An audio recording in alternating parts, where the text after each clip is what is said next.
Here's how simple now goal setting is. It's not mysterious. You don't have to anchor, you don't have to focus, you don't have to visualize, none of that stuff. Here's how simple goal setting is. Changed my life. Decide what you want and write it down. I mean, that's how profound this stuff is. Decide what you want and write it down. Make a list. Where do you want to go? What do you want to do? What do you want to see? What do you want to be? What do you want to have? What do you want to share? What projects would you like to support? What would you like to be known for? What skills would you like to learn? Some extraordinary things you'd like to do, ordinary things you'd like to do, right? Silly little things you'd like to do, very important things you'd like to do. Decide on all that stuff and write it down, write it down, write it down. That's how simple this stuff is.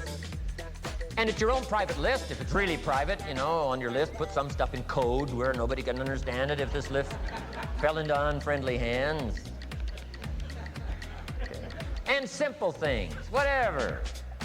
Foolish things, doesn't matter. It's your list. I had a little revenge on my first list. Budget finance, who used to harass me. I got 2 or 3 payments behind. This one guy called incessantly. Said, we're going to come get your car, drag it rear end up down the street in front of your neighbors. Put me down something fierce. When I met Shof, got my life straightened out, one of the first things on one of my lists was budget finance.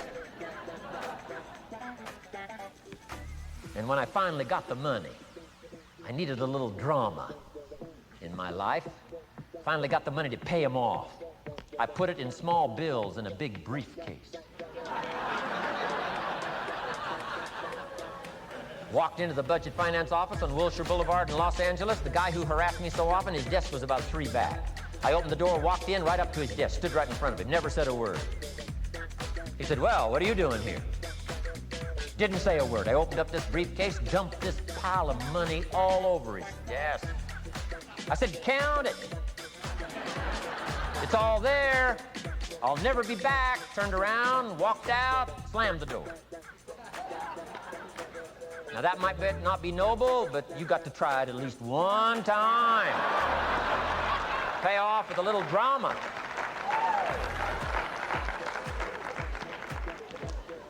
Got to check them off my list. Keep your list with you. I keep my list in my journal so that I can go back. 5 years ago, here was my list, and I'm a little embarrassed. Here's what I thought was so important now. How my philosophy has changed. From 10 years ago, 5 years ago, 3 years ago. Here's my old list. Here's my new list. Here's what's valuable to me now. Here's what I want my life to be now. Here's where I want to go, what I want to do, what I want to see. Keep your lists of goals so that it shows your growth, shows your ability to change and grow. Your philosophy grows and expands what's valuable. Setting goals. Doesn't matter how small, foolish it is. Put it on your list.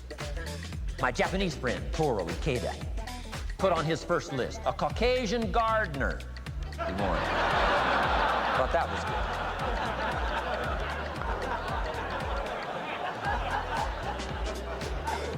I like that. Have you got this profound thing now on setting goals? Here's how profound it is. Decide what you want, write it down. Get together with your wife, decide. Get together with your kids, decide. Get together with your business colleagues, decide. Write it down, make a list. Okay, that's how easy it is. Now let me give you one more scenario on setting goals. When I started making my first list, Mr. Shof said, Mr. Rohn, looks like we're going to be together for a while. He said, I've got a suggestion for you. He said, I think one of the first goals you ought to set, you're a 25-year-old American male. Sure, you've made some mistakes, but now you're on the road to better things. You got a family, worth it. Reasons makes the difference. And he said, you've got every reason to do this. He said, why don't you, among all the goals you're going to set, he said, why don't you set a goal to become a millionaire? A millionaire. This is America. All the possibilities are available. Why don't you set a goal to become a millionaire? He said, it's got a nice ring to it. Millionaire. Enough zeros to impress your accountant. And he said, here's why. Now I thought, the man doesn't need to teach me why. I'm thinking, wouldn't it be great to have $1 million? He said, no, that's not it. Here's why. And I had one of the greatest lessons I ever learned, and I'm about to share it with you. This will be worth the price of being here today if you can capture what I'm about to share with you. Here's what Mr. Shoaff said. Set a goal to become a millionaire. And he said, here's why. For what it will make of you to achieve it. And I got one of the greatest classes in one sentence I've ever received in my life. Set a goal that'll make you stretch that far. For what it will make of you to achieve it. What a brand new reason for setting goals. What an all-encompassing challenge to have a better vision of the future. What for? To see what it will make of you to achieve it. And here's why. The greatest value in life is not what you get. The greatest value in life is what you become.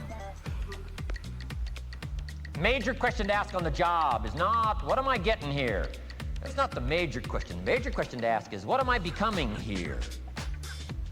It's not what you get that makes you valuable, it's what you become that makes you valuable. So Shoaff said, set a goal to become a millionaire. For what it will make of you to achieve it. Let me give you the key phrase on setting goals. Set the kind of goals that will make something of you to achieve them. Set the kind of goals that will make something of you to achieve them. Always keep that in mind. What will this make of me? If I set this goal and go for it, not only will I achieve it, but what will it make of me in the process? What a whole new concept on setting goals. Now, there's two parts to this, and then we're wrapping up goals. Here's the first part now on this goal setting for what you become. Number one, don't set your goals too low.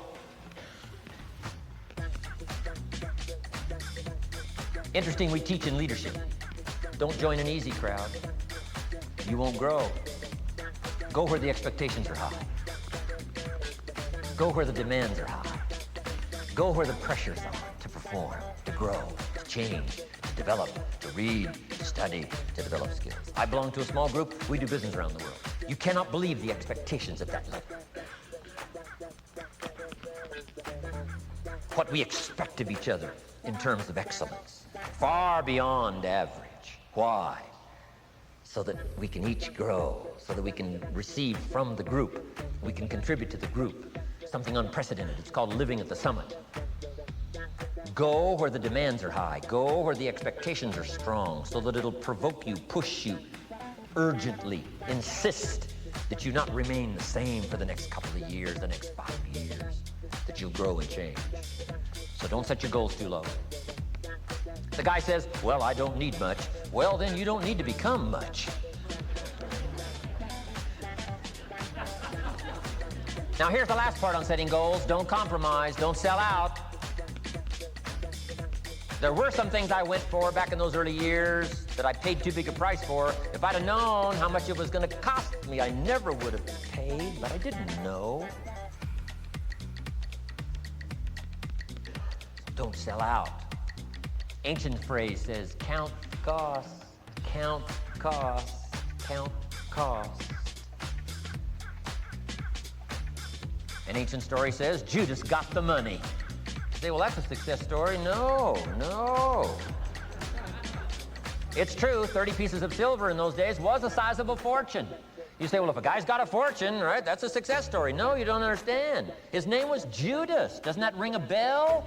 Judas. You say, oh, yes, Judas, the traitor. That's right, the traitor got the money. Doesn't that change the story? And the answer is, of course, it changes the story.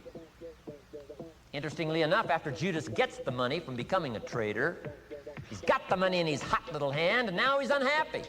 Somebody says, well, if you had a fortune, how could you be unhappy? Well, he wasn't unhappy with the money. He was unhappy with himself. Key phrase, the greatest source of unhappiness is self-unhappiness. The greatest source of unhappiness doesn't come from outside. The greatest source of unhappiness comes from inside. And here's where the erosion starts, doing a little less than you could. That's where the beginning little infection of unhappiness starts, doing a little less than you can, not feeling that good about yourself. So don't let that happen. Judas is unhappy. He says, what'll I do? He says, oh, I'll just take the money back. Walked in where he got the money and said, here, take this money. I'm unhappy. They said, heck with you, Judas. We got what we wanted. You got what you wanted. Out. They threw him out with his money. Judas says, well, what'll I do now? He says, oh, clever. Should have thought of this first. I'll just throw the money away. And he proceeded to throw his fortune away. Why would he throw his fortune away? He was so unhappy with himself. And that's not even the end of the scenario. After he threw his fortune away, he couldn't change what he became, a traitor.